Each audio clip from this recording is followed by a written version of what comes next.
मित्रों नमस्कार। मित्रों, मैं आपका दोस्त, आपका मित्र, आपका सखा, आपका सलाहकार स्वागत करते हैं आपके अपने ही चैनल मनी मंत्राज पे। और आज उपस्थित हुए हैं बताने के लिए कि दिल्ली एनसीआर में अलवर का महत्व आने वाले वर्षों में कई कारणों से बढ़ने वाला है। यहाँ 25 महत्वपूर्ण बिंदु दिए गए हैं जो मैं आपको आज की वीडियो में बताने वाला हूँ, जिससे अलवर की बढ़ती महत्ता को दर्शाते हैं, जिसमें अलवर की आगे आने वाली महत्ता को दर्शाई गई है। मित्रों, दिल्ली एनसीआर में अलवर बहुत तेजी से डेवलपमेंट हो रहा है और इस सिचुएशन अगर मैं बात करूं तो ये 1985 के आसपास जो सिचुएशन गुड़गांव और नोएडा की थी, ठीक उसी पृष्ठभूमि पे अलवर का डेवलपमेंट हो रहा है। बहुत तेजी से विकास हो रहा है। और क्यों अलवर आगे आने वाले 20 सालों में बेताज बादशाह बनने वाला है, तो आज हम उस 25 पॉइंट के ऊपर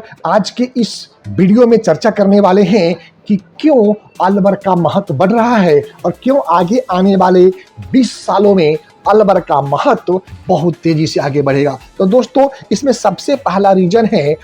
है Delhi Mumbai expressway corridor. यह high speed expressway Alwar से होकर गुजरता है, जिससे अलवर का सीधा कनेक्शन दिल्ली, मुंबई, बड़ोदरा, जयपुर एवं अन्य महानगरों से हो चुका है। दूसरा बेनिफिट मित्रों वो है RRTS कॉरिडोर, जिसको रैपिड रेल कॉरिडोर कहते हैं, जो Delhi Alwar rapid rail project के नाम से जानी जाती है, के कारण अलवर दिल्ली से महज 1.5 घंटे में जुड़ जाएगा, जो आगे आने वाले समय में अलवर के लिए एक मील का पत्थर साबित होने वाला है। तीसरा रीजन है दोस्तों, अलवर में बहुत तेजी से बढ़ रहा औद्योगिक विकास। नीमराना, बेहरोर और आसपास के क्षेत्रों में तेजी से औद्योगिक डेवलपमेंट हो रहा है और एक बहुत बड़ा निवेश अलवर में आ रहा है, खास करके जापानी और कोरियन कंपनियों के द्वारा, जिसके लिए स्पेसिफिक जोन बनाई गई है, जापानी जोन और कोरियन जोन।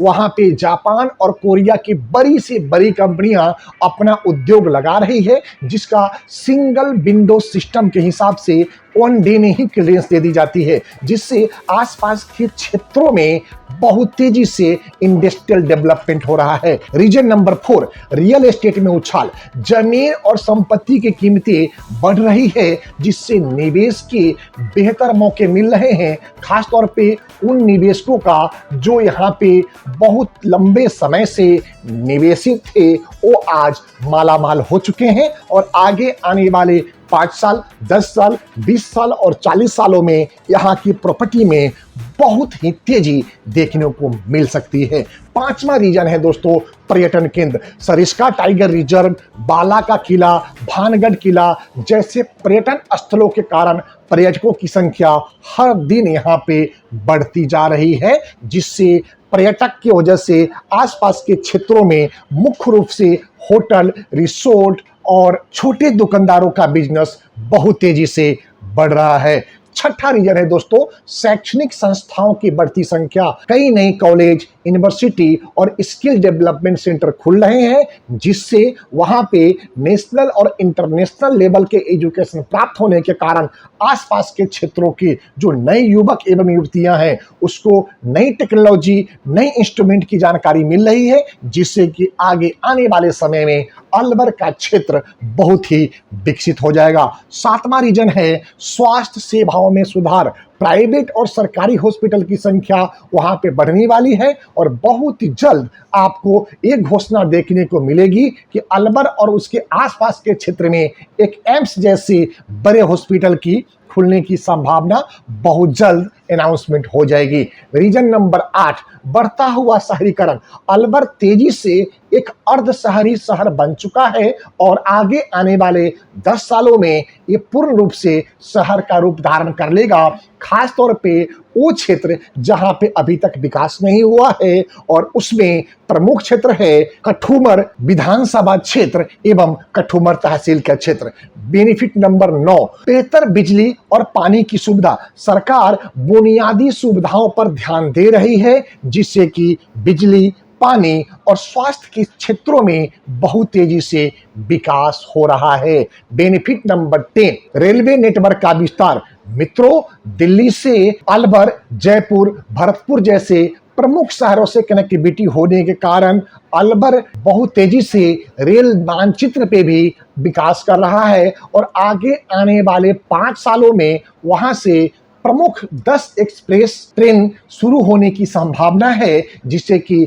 आसपास की एरिया की कनेक्टिविटी बढ़ेगी और दिल्ली एनसीआर का बहुत बड़ा पॉपुलेशन अलवर को ही अपना जंक्शन बनाएंगे, खासतौर पे रेलवे स्टेशन के दृष्टिकोण से। रीजन नंबर 11 जिससे कि अलवर का क्षेत्र विकास होगा, उसमें 11वां रीजन है लॉजिस्टिक और वेयर हाउसिंग का हब होना। एक्सप्रेसवे और दिल्ली नजदीक होने से लॉजिस्टिक सेक्टर में बहुत तेजी से विकास हो रहा है और मेरे ज्ञान के हिसाब से पिछले 3 सालों में 300 से ज्यादा लॉजिस्टिक और वेयर हाउस अलवर जिले के अंदर में स्थापित हुई है, जिसकी लाइसेंसिंग करी गई है और एक प्रमुख रूप से जो भी लॉजिस्टिक और वेयर हाउस बना है उसमें से ज्यादातर एक्सप्रेसवे, हाईवे और मेन सड़क के आसपास के क्षेत्रों में है, जिससे आसपास के क्षेत्रों में बहुत तेजी से रोजगार के संसाधन भी डेवलप हुए हैं। रीजन नंबर 12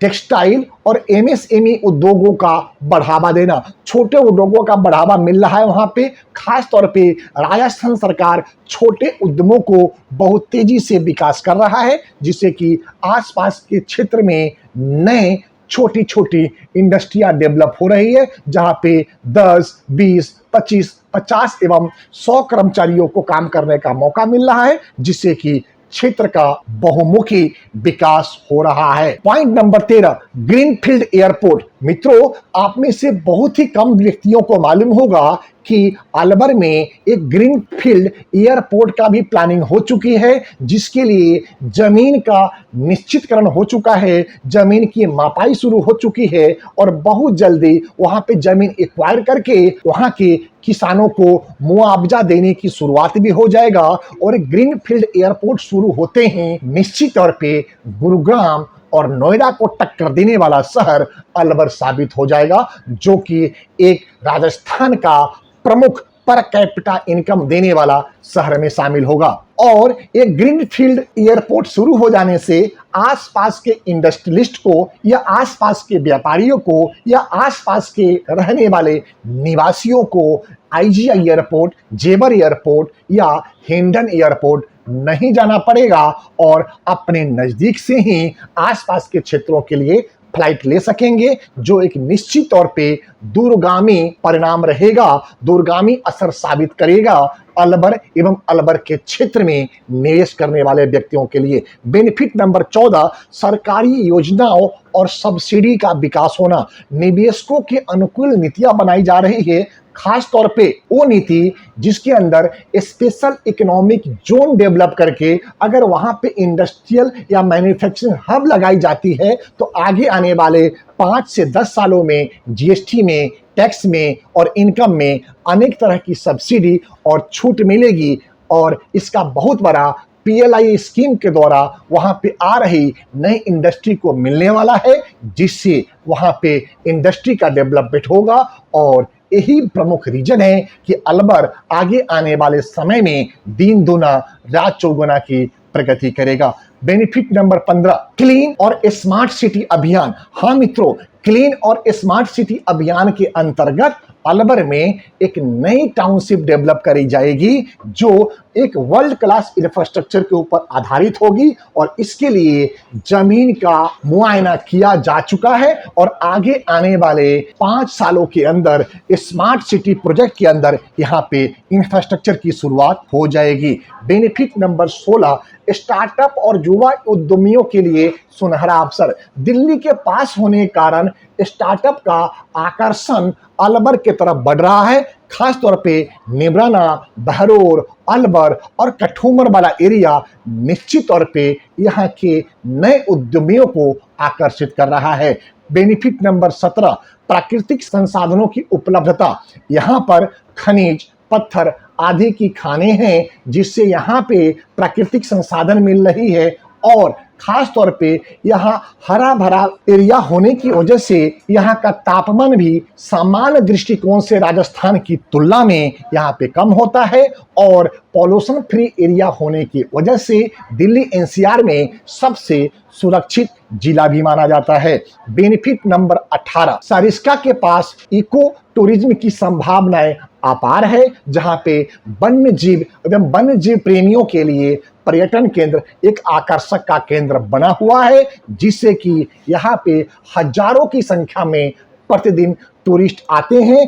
और टूरिस्ट को आने से यहाँ के आसपास के क्षेत्रों में रोजगार की अनंत संभावनाएं ओपन हो चुकी है। Benefit number 19, computer